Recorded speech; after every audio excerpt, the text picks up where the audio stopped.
The year is 1789. The place is Philadelphia. A new nation is struggling to be born. The American Revolution, a long and bloody conflict, has finally ended in victory.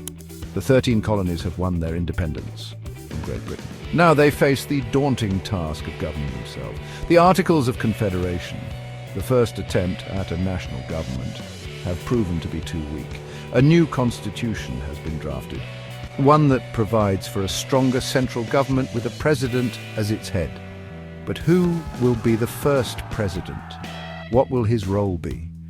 These are the questions that weigh heavily on the minds of the delegates gathered in Philadelphia.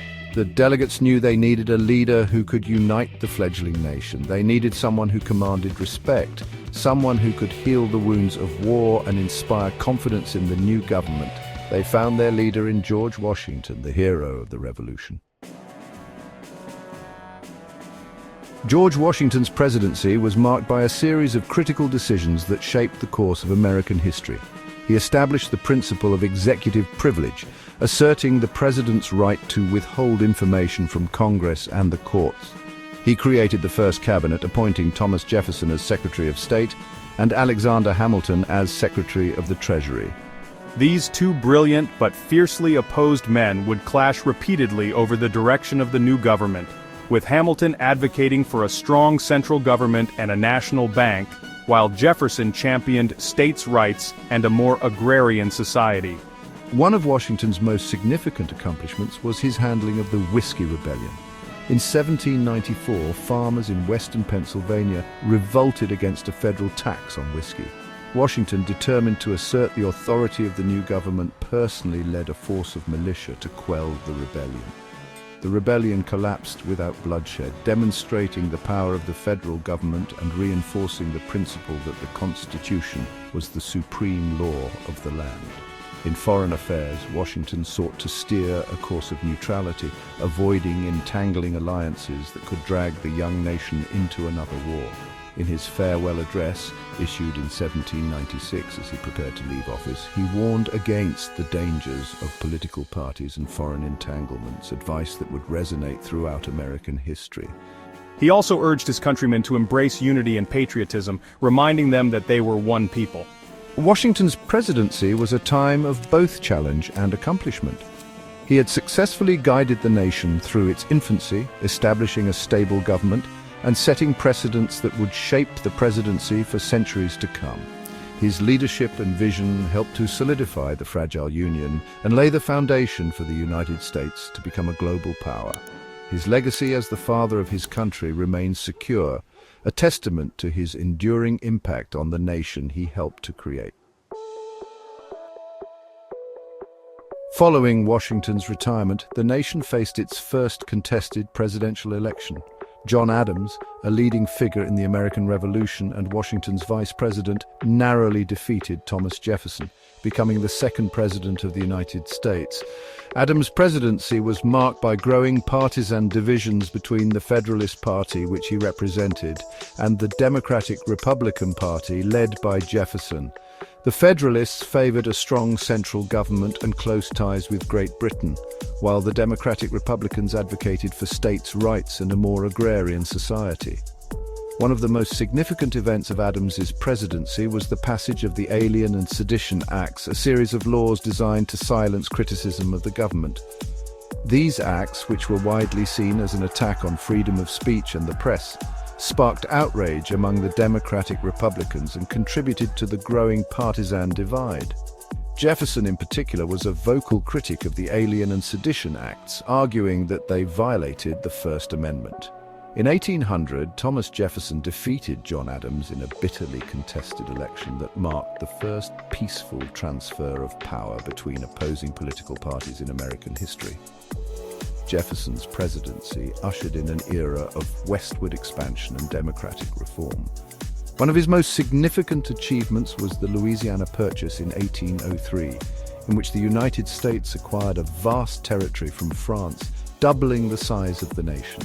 This acquisition secured American control of the Mississippi River and opened up vast new lands for settlement and exploration. Jefferson also sought to reduce the size and scope of the federal government, cutting taxes and reducing the national debt.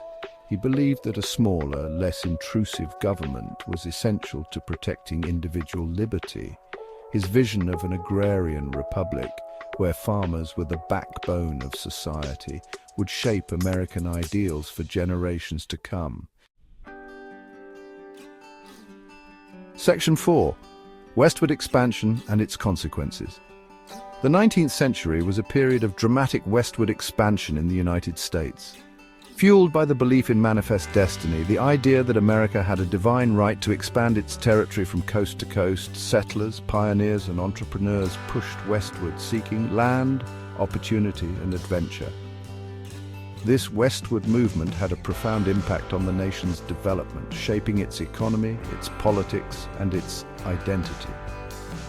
I became president in 1828, a symbol of the expanding frontier.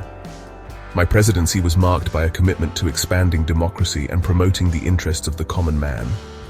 I championed the rights of white settlers and encouraged the removal of Native American tribes from their ancestral lands, a policy that resulted in widespread suffering and displacement. The Mexican-American War, which lasted from 1846 to 1848, was a pivotal event in the history of westward expansion. The war, which was sparked by disputes over the Texas border, resulted in a decisive American victory. Under the terms of the Treaty of Guadalupe Hidalgo, Mexico ceded a vast territory to the United States, including California, Nevada, Utah, and parts of Arizona, New Mexico, Colorado, and Wyoming.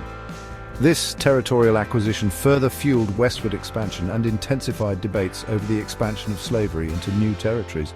The issue of slavery would ultimately lead to the nation's greatest crisis, the Civil War.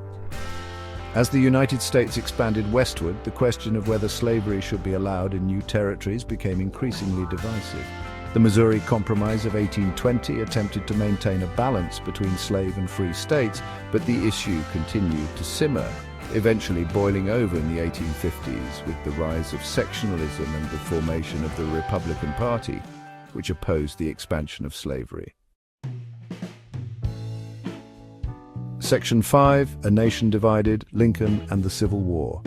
The election of Abraham Lincoln, a Republican who opposed the expansion of slavery as president in 1860, proved to be a turning point in American history. Southern states, fearing that Lincoln's election would lead to the end of slavery, seceded from the Union, forming the Confederate States of America. The Civil War, one of the bloodiest conflicts in American history, erupted in April 1861 when Confederate forces fired on Fort Sumter in South Carolina. Thrust into the role of wartime leader, I rose to the challenge with extraordinary skill and determination. I called for 75,000 volunteers to put down the rebellion and issued the Emancipation Proclamation in 1863, freeing slaves in Confederate-held territory. This bold move transformed the war into a moral crusade against slavery, rallying support for the Union cause at home and abroad. Lincoln's leadership during the Civil War was nothing short of remarkable. He held the Union together, navigating complex political and military challenges with unwavering resolve.